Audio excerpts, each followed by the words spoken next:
You need to stop what you're doing and listen to me very carefully. The thing sitting across from me right now is responsible for every scary story you've ever heard. Not metaphorically, not inspired by, responsible. The way an author is responsible for a book. The way a fire is responsible for ash. Every legend, every monster under the bed, every shadow in the corner of your eye that wasn't there when you turned to look. Every story your ancestors told around a fire to explain why people disappear, why the dark feels wrong, why children are afraid of things they've never seen. There is an answer, a single, original, source-level answer. There is something alive on this planet that is older than bones, older than blood, older than the concept of land. 470 million years old. It is intelligent. It speaks every language that has ever existed, including several that haven't existed for millennia. It can become anything, any person, any shape, any face. And it has been doing exactly that, continuously, across every century of human history and every monster you've ever heard of. Every single one. Dracula, the Ripper, the thing that emptied Roanoke, the presence behind Jonestown, is the same entity wearing a different mask. It lives in a cave in northern Turkey. I found it, or it let me find it. I'm still not sure which, and that distinction keeps me up at night. It agreed to talk, for 3 hours, on the record. What it said about humanity, about why we exist, about what fear actually is, about why every civilization that forgot to be afraid of the dark collapsed within a century. That would be enough to change how you see the world. My name is Marcus Hale, and this is the interview that shouldn't exist. I'm a journalist. Specifically, I'm the kind of journalist that other journalists pretend doesn't exist. The kind that covers things that don't make sense. Unexplained disappearances, crime scenes that contradict physics, folklore that maps onto real events too precisely to be coincidence. I've spent 18 years chasing the borders of what mainstream journalism will touch, and I've built a reputation that is either dedicated investigative reporter or conspiracy lunatic, depending on who you ask. I've burned through my savings, 2 marriages, and every professional relationship I've ever had. My former editor at the Tribune calls me a conspiracy crank, and my therapist, my third therapist, the first 2 quit, once told me very gently that my pattern recognition has become indistinguishable from paranoia. 3 years ago, I started noticing a pattern. Not a small one, a big one. The kind of pattern that once you see it, you can't unsee it, and you start understanding why nobody talks about it. Not because it's secret, but because the implications are so vast that your brain would rather file it under coincidence than deal with what it actually means. Here's the pattern. In 1888, 5 women were murdered in Whitechapel, London. Jack the Ripper. Never caught. Everyone knows the story. The case files describe wounds that the attending surgeons said demonstrated anatomical knowledge beyond that of a trained physician. The precision was wrong. Too clean. Too specific. Like whatever made those cuts understood the human body the way an engineer understands a machine. Not learned knowledge, inherent knowledge. In 1587, the first English colony in the Americas, 115 men, women, and children settled on Roanoke Island off the coast of what is now North Carolina.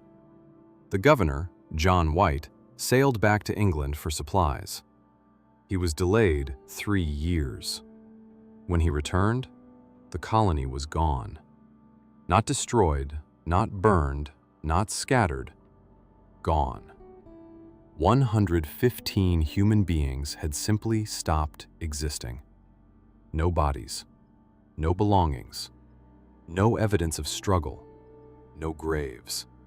The only trace, The only physical evidence that 115 people had ever lived there was the word Croatoan carved into a wooden post. In the 1440s, in Wallachia, a prince named Vlad Dracula left 20,000 bodies displayed on wooden spikes as a warning. History records him as a man, a cruel man, a strategic man, but a man. Except that the contemporary accounts, the original accounts, not the sanitized versions, the German pamphlets from the 1460s, the Russian manuscripts, the Ottoman field reports that were classified as military intelligence and only declassified in 1971. Those accounts describe things that don't fit a man.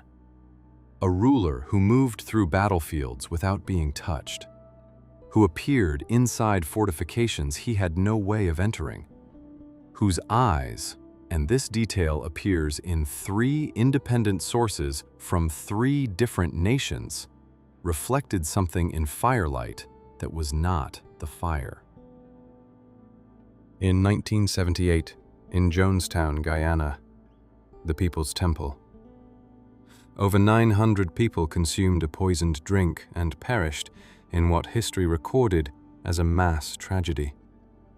But the autopsies, the ones that were actually performed, which were disturbingly few, found needle marks on bodies of people who were nowhere near the vat, found bruising consistent with restraint on people who supposedly partook willingly, found evidence that some of the bodies had been dead for longer than the timeline allowed, as if some of them had died before the tragedy began, as if something had started feeding before the main event.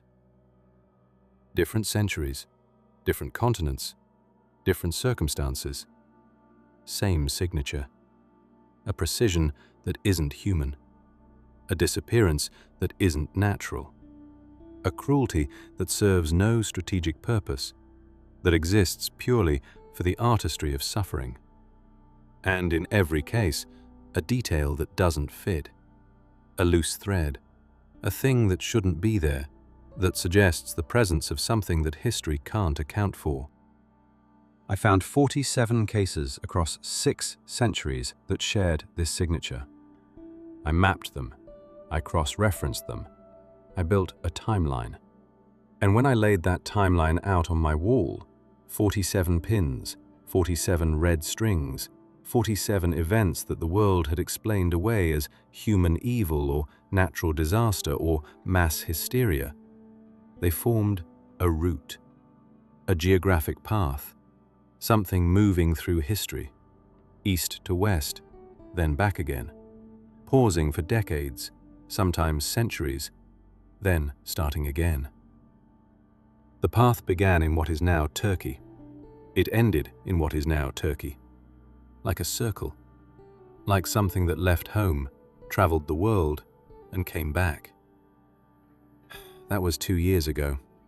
I've spent every day since then following that path backward, to the origin point, to a cave system in the mountains of northeastern Turkey near the Armenian border that doesn't appear on any geological survey and that the local villagers refuse to discuss except in whispers, and only after dark, and only after you've convinced them you're not government or military or, and this was the strangest condition, not already his. I arrived at the cave 4 days ago, alone, at night, because the villagers said it only receives visitors at night and that arriving in daylight was disrespectful, and that disrespecting it was the last thing most people do. I brought a recorder, a notebook, a flashlight, a handgun, which I now understand was about as useful as bringing a fly swatter to a volcano, and I walked in. The cave was not old. Old is a word for things that exist on a human timeline. Cathedrals, trees, civilizations. The cave was ancient in the way that geology is ancient, where the rock walls are smooth from epochs of water that dried up before humans existed. I walked for approximately 40 minutes. The path descended, gradually at first, then steeply. The walls narrowed, then widened, then narrowed again, as if the cave was breathing, as if it was swallowing me in peristaltic waves. At the bottom, and I knew it was the bottom because the air changed, the way air changes at the bottom of anything, heavier, thicker, saturated. There was a chamber, roughly circular, 60, maybe 70 feet across. The ceiling was high enough that my flashlight couldn't find it. The floor was smooth stone, worn to a polish by something that had been moving across it for longer than any floor should be moved across. And in the center of the chamber, there was a fire, small, orange, burning with no visible fuel, no wood, no coal, no gas, just flame, sitting on stone, burning like it had been burning since fire was invented, which, as I would later learn, wasn't far from the truth. And across the fire, between me and the far wall, was the thing I'd spent 3 years looking for. I need to describe it carefully, because what I saw isn't what it is. What I saw is what it was choosing to look like at that specific moment. And I think it chose its appearance for me, specifically for me. The way you'd choose what to wear to a job interview, not to deceive, but to communicate something. To say, I am taking this seriously. I have prepared a version of myself that your brain can process without shutting down. Be grateful. Here is what I saw. It was massive. Its body was a central spherical mass covered in a dark gray-brown surface. Not wrinkled, not decayed. Ancient, the way stone is ancient, with deep fissures running in patterns that looked almost like writing. From this mass extended 6 asymmetrical limbs, not arms, not legs, limbs. 12 to 15 feet long, curling and segmented. One section looked like bone, the next like petrified wood, the next like dark, glossy glass. They moved with a fluid, unhurried grace, constantly tapping the stone floor. It had a face of sorts, a vertical arrangement of slits that might have been eyes or mouths. They moved, opening, closing, widening, independently of each other, creating expressions no human brain has a template for. Every configuration meant something. I just couldn't read it. It didn't move when I entered. It didn't startle. It didn't react at all. It just waited, with the patience of something that has been waiting for 470 million years and is not in a hurry. Sit, it said. The voice was deep and sounded polite, welcoming even, like a host greeting a guest. You found the path, it said. That's impressive for something your age. I stood at the edge of the fire. My legs were shaking. My recorder was running. My gun was in my bag, and I knew with the certainty of a man looking at an ocean that the gun was a joke, that everything I'd brought was a joke, that I was standing in front of something that predated the concept of human weapons by approximately 469 million years, and that my survival was entirely a function of its mood. I'm a journalist, I said. I have questions. I know. I've been watching you work. 3 years, 47 pins, red string. 2 of the slits on its face widened. Amusement? Approval? You've been watching me. Marcus, I watch everything. I've been on this planet since before it had a name, before it had land, before the liquid on its surface could be called water, because there was nothing alive to call it anything. I watched your species crawl out of the ocean and stand upright and look around with those new, wet, terrified eyes and see, for the first time, that the world was large and they were small, and the dark was full of things they couldn't name. It shifted. One of its limbs repositioned, a slow, deliberate movement that covered about 10 feet of floor space. The firelight caught the surface of its body, and I saw the fissures move, the cracks in its skin rearranging, like text being rewritten. I am the original. Every monster you've ever imagined, every vampire, every demon, every ghost, every creature in every story told around every campfire since your species discovered how to be afraid. Every single one is a drawing. A child's crayon sketch of something they saw once, in the dark, for half a second, before their brain did the merciful thing and forgot. The drawings aren't accurate, but they're close enough.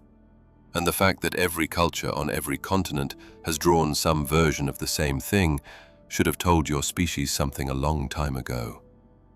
Silence. The fire burned. The tapping continued, synced, I now realized, to my heartbeat, which was fast, too fast, and the tapping was keeping pace. "Tea?" it asked. There was, and I cannot explain this, a ceramic teapot sitting on the stone beside the fire. It hadn't been there a moment ago. It was there now. 2 cups beside it, steam rising. Where did... I find it helps. Conversation is easier with tea. Your species knows this instinctively. That's why every culture on Earth developed a version of it. Sitting, drinking, talking. The ritual creates safety. False safety, in your case. But still. It poured. One of its limbs, a 15-foot segmented appendage ending in a structure I couldn't describe, manipulated the teapot with the delicacy of a grandmother serving guests. The gesture was so incongruously gentle that my fear, for one disorienting moment, was replaced by something worse. Comfort. I sat down. I took the tea. "Let's start with Roanoke," I said. 115 people. Vanished without a trace. 1,587. Was that you? That's a boring way to ask. You're better than that, Marcus. You didn't spend 3 years and your life savings to ask me yes or no questions. He was right. It was right. God, the pronouns are a problem. It presents as genderless but speaks with such personality that it feels dismissive and he feels inaccurate. I'll use it because that's what it told me it prefers. Pronouns are a human invention. It said later. Use whatever makes your grammar work. I closed my notebook. The pen wasn't going to be useful anyway. My hands were too unsteady to write, and I had the recorder. "Fine," I said. Roanoke. 115 people vanished without a trace. The word Croatoan was carved into a post. 400 years of historians have argued about what happened, and none of them have an answer that accounts for the totality of the disappearance. So I'm not asking if it was you. I'm asking you to tell me what happened. Everything. Every detail. Because I think the real story is worse than any theory anyone has ever proposed. And I think you want to tell it. The fissures on its surface shifted, rearranged. The configuration settled into something I was starting to read as, and God help me for anthropomorphizing a thing older than vertebrates, satisfaction. "Better," it said. Much better. I ate them, it said. 2 words, delivered with the same weight and tone you'd use to say, "I had lunch." Not quickly, it continued. I want to be precise about that, because precision matters to me. And the difference between what I did and what you're imagining right now is the difference between surgery and butchery. I don't descend on a settlement and consume it in a night. That would be crude, wasteful, like swallowing a meal whole. You get the calories, but you miss the flavor, the texture, the experience. And I am, above all things, a connoisseur of experience. It adjusted its position. Several slits opened and closed in sequence. a facial expression I'd started to associate with something like nostalgia. I arrived in the region decades before the colonists. I was already there when the Croatoan people, the actual Croatoan, the indigenous nation, were living on those barrier islands. I lived among them for a while, a season. I wore one of their faces, an elder, a woman, someone respected but not powerful. I learned their language, their stories, their fear patterns. Every culture has a specific architecture of fear, Marcus, a unique blueprint for what terrifies them and why. And the Croatoan were afraid of the water. Not the ocean. The water between things. The straits, the channels. The places where two bodies of water meet and the currents pull in opposite directions. They believed those places were mouths. They were more right than they knew. When the English arrived, those loud, confident, astonishing creatures in their wooden boats, so certain that the world was a thing to be claimed, I watched for months. I watched them build their settlement. I watched them plant crops in soil they didn't understand. I watched them interact with the Croatoan, the wariness, the tentative trade, the slow calculus of trust. I watched the way they looked at the forest at night, and the way their fires burned a little brighter than necessary, and the way the children were told not to wander past the tree line. They were afraid. They were always afraid. They just didn't know of what. I joined them in the 3rd month. Not dramatically. I became someone. A man, a laborer, someone who hauled water and mended fences and ate meals at the communal fire and said just enough to be known and not enough to be remembered. And I listened for weeks. I learned that Thomas Paine was stealing grain and hiding it beneath his cabin floor. I learned that Ananias Dare, the governor's son-in-law, hit his wife when he drank, and that she had started sleeping with a knife under her pillow. I learned that the assistant governor, Roger Teller, had been writing letters to the Spanish crown, offering to betray the colony's location for safe passage to Havana.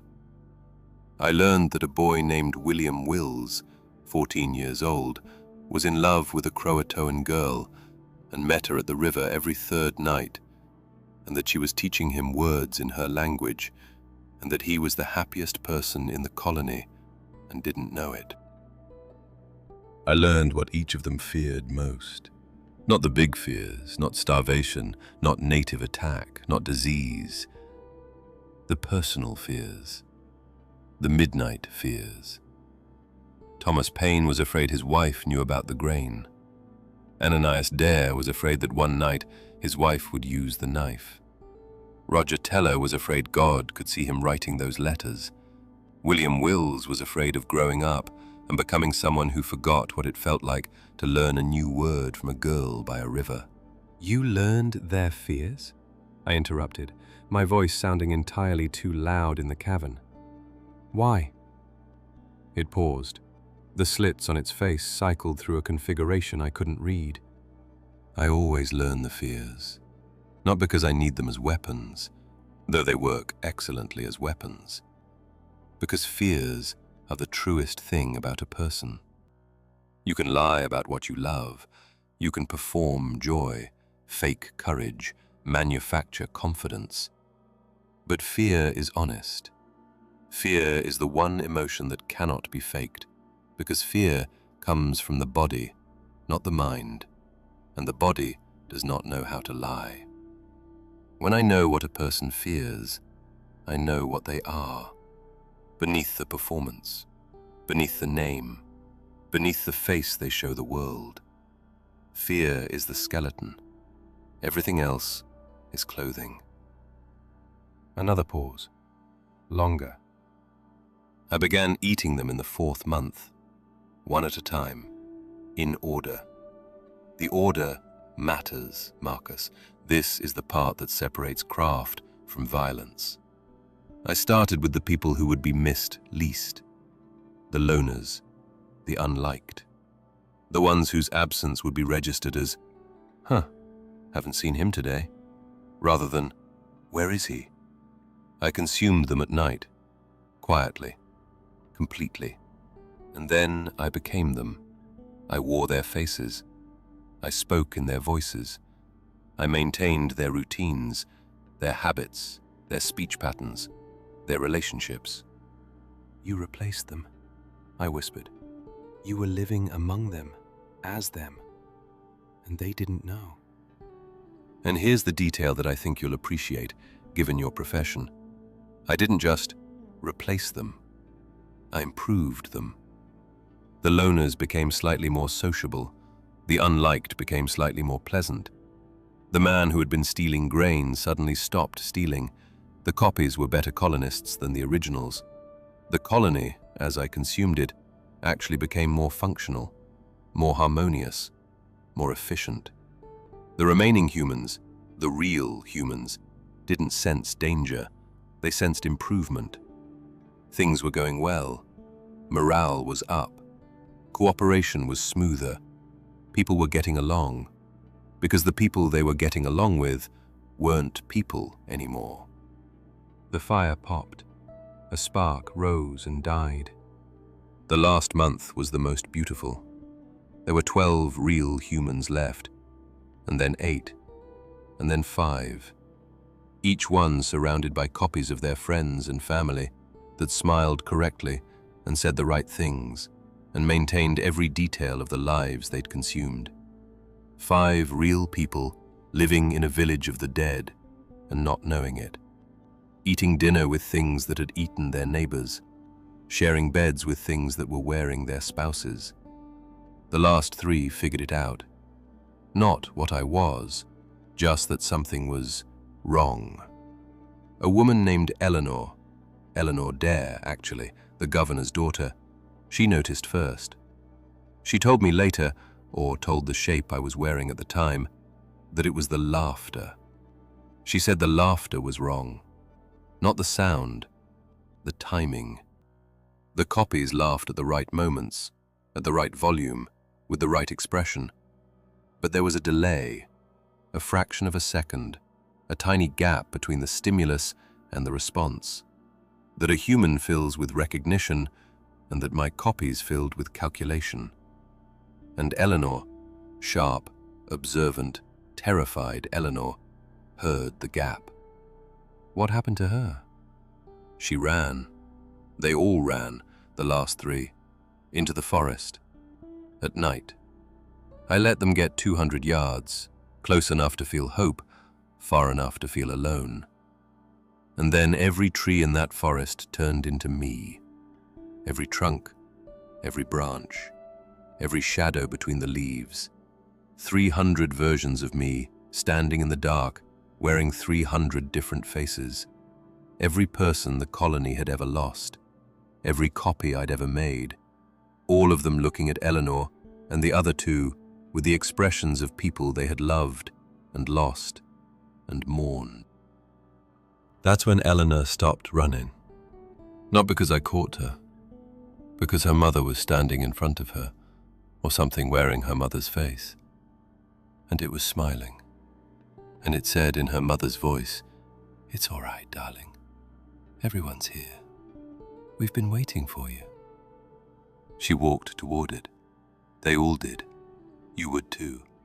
You'd want to believe it so badly that your body would override your brain and your feet would move before your mind could stop them. Because the alternative is that everyone you love is gone and the things wearing their faces are just hunger with a smile. Nobody chooses that truth, Marcus. Not when the lie is standing right there with open arms. Silence. The cave. The fire. The sound of my own breathing, too loud, too fast. Thomas Croatoan, I said. The name on the post. Thomas was the last. Not because he was the strongest or the bravest, because he was the most stubborn. He didn't look at the faces in the forest. He kept his eyes on the ground, and he ran, for almost a mile, through terrain that should have broken his ankles. And when he felt me closing in from every direction, he stopped at that post, the entrance marker, the first thing the colonists had erected when they arrived, and he carved his name into the wood, not as a clue, not as a message for rescue, as a headstone, his own headstone, written by his own hand in the last 30 seconds of his life. I was here. I was real. I existed. Remember me. I watched him carve it. I stood 10 feet away in my own form. No mask, no face, no performance. And I let him finish. Because that is why your species matters. Not the cities, not the science, not the art, though the art is remarkable. It's that. The refusal to disappear quietly. The insistence on leaving a mark, even when the thing that's about to erase you is standing right there, watching. I left the carving. I'll always leave the carving. Defiance is the most beautiful thing your species produces, and I will honor it every time I encounter it, especially, when I'm the thing it's defying. I needed a minute. I drank the tea. It was cold now. I drank it anyway. My hands had stopped shaking, which worried me more than the shaking had. It meant I was either calming down or shutting down, and the distinction between those two states, in a cave with a thing that had just described consuming 115 people the way a chef describes a tasting menu, felt medically important. I opened my mouth. Vlad. No. The word hit me like a wall. Not loud, not aggressive, just final. The way a door closing is final, the way gravity is final. A single syllable that contained no negotiation. We're done for tonight, it said. I have more questions. You have hundreds of questions. I can see them stacking up behind your eyes like cars in traffic. Dracula, the Ripper, Jonestown, the Dyatlov Pass, the thing you found in the Flannan Isles file that you haven't told anyone about because you're not sure you believe it yourself. I know every question you're going to ask before you ask it, Marcus. And I will answer all of them. But not tonight. Why not? It shifted. The central mass settled lower on the stone, a movement that, in a human, would have been a sigh. Because you're breaking. I'm fine. You're not. And I don't mean that as an insult. I mean it as a diagnosis. Your pupils have been dilated for the last 40 minutes. Your hands stopped shaking 11 minutes ago. Not because you calmed down, but because your adrenal system burned through its reserves and your body switched from fight or flight to conservation mode. You're running on fumes.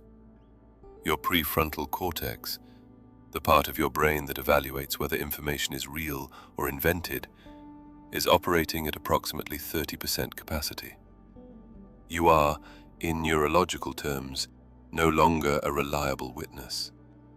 And I need you to be a reliable witness, Marcus.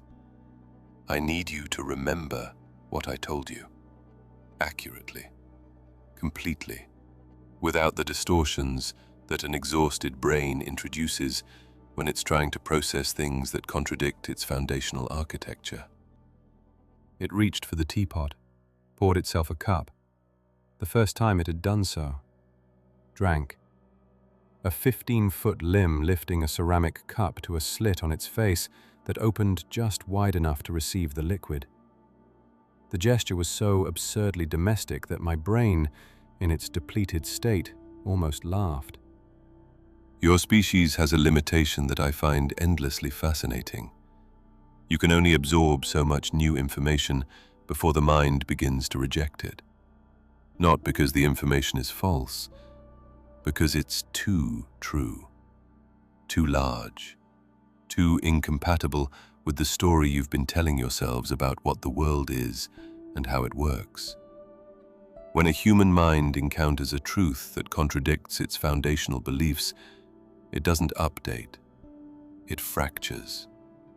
The old model breaks before the new one forms, and in that gap, in that space between the breaking and the rebuilding, you are vulnerable, confused, suggestible, unreliable.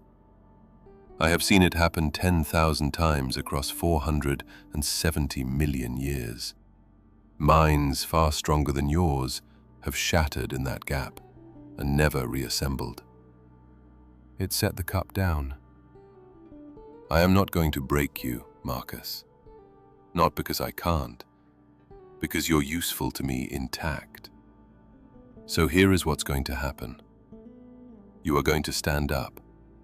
You are going to walk back through the cave, and the cave will let you.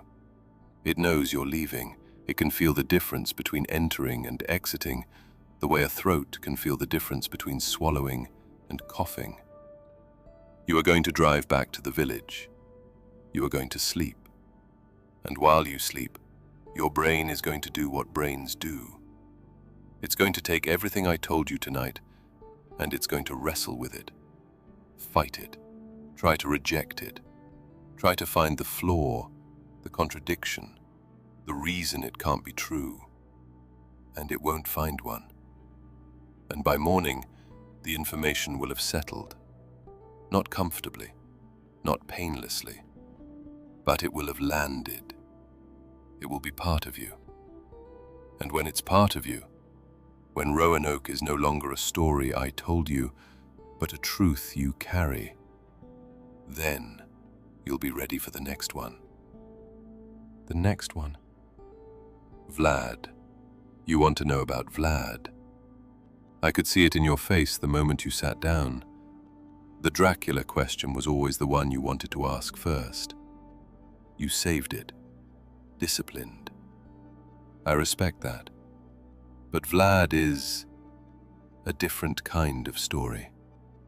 Roanoke is a story about hunger, about consumption, about the simple, mechanical reality of what I am and what I do. You can process hunger. You understand predation.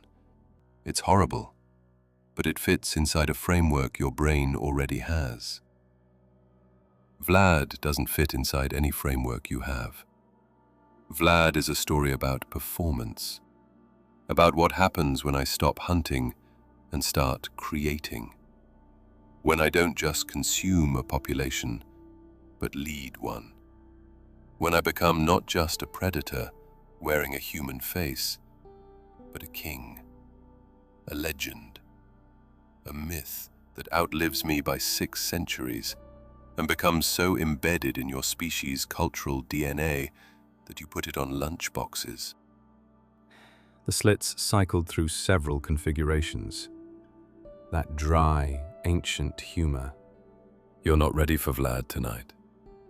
You're not ready to hear what it feels like to rule a nation for 31 years and watch the humans around you age and die and be replaced, while you remain, unchanging, behind the same face, maintaining the same slow performance of mortality. And to realize, somewhere around year 20, that you've stopped pretending. That the role has become something else. Something I don't have a word for because the concept doesn't exist in your language. A pause. Let Roanoke heal first. Let it settle into your bones. Sleep on it. Dream about it. You will dream about it, I guarantee that. And the dreams will be worse than what I told you, because your subconscious will fill in the details I left out. Let those dreams do their work. And then, come back. When? Tomorrow night, same time. I'll be here. It made a sound, low, almost warm. I've been here for 470 million years, Marcus. I'm not going anywhere. I stood up. My legs worked, which was a surprise. I walked toward the tunnel. The cave was different going out. The walls wider, the slope gentler, the air cooler with each step. It was right. The cave knew I was leaving. It was unclenching. At the entrance of the chamber, I stopped. I turned around. The fire, the creature, the impossible tea set, the polished stone floor reflecting the orange glow in patterns that looks like writing. "One more question," I said, "for tonight." The slits opened, waiting. The 47 cases on my wall. You said I got 43 right and 4 wrong. The 4 I got wrong. You said the connections were wrong, not the cases. They were still yours. Yes. So I actually found 47 of your works. Out of how many? Total. Across 470 million years. How many? Silence. Long. The fire burned. The fissures shifted through patterns I couldn't read. The limbs tapped the floor in a rhythm that had decoupled from my heartbeat. Its own rhythm now. Slower, deeper, geological. Go to sleep, Marcus. How many? You found 47 pins. 47 events across 6 centuries that you could trace to a single source. You were thorough, meticulous, brilliant even for something your age. A pause. Your species has existed for roughly 300,000 years. In that time, I have been active. Not continuously, I do sleep, for approximately 60% of your history. During those active periods, I have fed, on average, once every 18 months. Sometimes more, sometimes less. Sometimes a single person in a forest, sometimes a civilization. The math hit me before it finished speaking. My brain, running on fumes, running on 30%, did the calculation involuntarily, and the number arrived like a freight train. That's over 100,000. 111,406, give or take. Memory blurs at the edges after the first 50 million years. 111,000 events. I'd found 47. I'd found 47 out of 111,000. I'd traced a pattern across 6 centuries and felt like I'd uncovered something enormous. And what I'd actually done was find a single grain of sand on a beach that stretched to the horizon. Sleep, Marcus. Come back tomorrow. I'll tell you about Vlad, and then Whitechapel, and then the ones that aren't in your history books at all, the ones that happened before your species learned to write, before it learned to speak, before it had the language to describe what was hunting it in the dark. Those are the ones that will really cost you. Cost me what? Sleep. Certainty. The ability to walk into a room full of people and not wonder which ones are real. It settled. The fire dimmed. Not extinguished. Dimmed. The way a porch light dims when the host has said goodnight and is waiting for you to leave. Good night, Marcus. Drive carefully. The mountain roads are dangerous at night. A pause. The slits shifted. That configuration I was starting to dread, the one that looked like a smile. Not because of me. I don't hunt on my doorstep. That would be rude. I drove back to the village at 4 a.m. The mountain roads were empty. The headlights cut through the fog that shouldn't have been there. The air had been clear when I'd arrived, and every shadow between the trees looked like something standing still.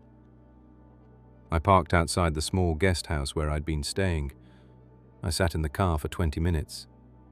The recorder was in my pocket. The interview was on it. Every word. I could feel it through the fabric, the weight of it, the reality of it, the irreversibility of it. I knew something now that I couldn't unknow. I went inside. I lay on the bed. I closed my eyes. I dreamed about Roanoke. It was right about the dreams. They were worse. That was night 1. Roanoke. 115 people. 1 story. 1 meal. Out of 111,000. Tomorrow night I go back to the cave. Tomorrow night it tells me about Vlad. About 31 years wearing 1 face. About 20,000 bodies on wooden stakes. About the moment, somewhere around year 20, when pretending to be human became something it doesn't have a word for. If you want to hear what it said, if you want to know what it feels like to sit across from the thing that inspired Dracula and hear it describe the real story, the one that Bram Stoker got wrong, the one that's been hiding behind the legend for 600 years, then come back for part 2. But I'll tell you what it told me. Let this one settle first. Let it heal into your mind. Because what comes next is bigger. And if Roanoke didn't land properly, if your brain is still fighting it, still trying to file it under fiction, or impossible, or this can't be real, then Vlad will break you. It almost broke me.